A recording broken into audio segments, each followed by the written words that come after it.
Mga kapatid, ang homilya po ngayong araw ng Biyernes pong ito ay hango po sa babasahin kong ito. Mateo, Kapitulo 10, versikulo 16 hanggang 23. Mga pag-uusig na darating.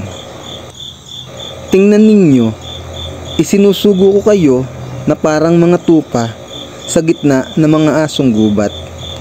Kaya't maging matalino kayong gaya ng ahas at maamo na gaya ng kalapati.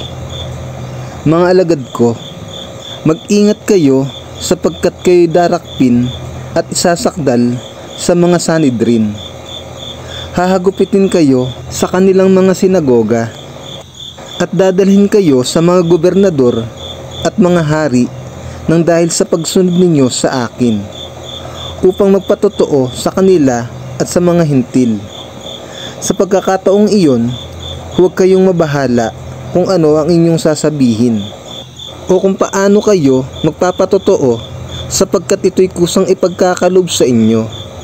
Hindi kayo ang magsasalita, kundi ang Espiritu ng inyong Ama ang magsasalita sa pamamagitan ninyo.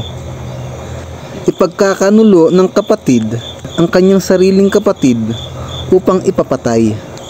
Gayon din ang gagawin ng ama sa kanyang anak, at lalabanan ng mga anak ang kanilang mga magulang, at ipapapatay ang mga ito. Kapopotan kayo ng lahat dahil sa pagsunod sa akin, ngunit ang mananatiling tapat hanggang wakas ang siyang maliligtas. Kapag inusig kayo sa isang bayan, tumakas kayo sa kasunod. Tandaan ninyo, bago ninyo mapuntahan ang lahat ng bayan ng Israel, darating na ang Anak ng Tao. Ang mabuting balita ng Panginoon. Pinupuri ka namin, Panginoong Hesukristo.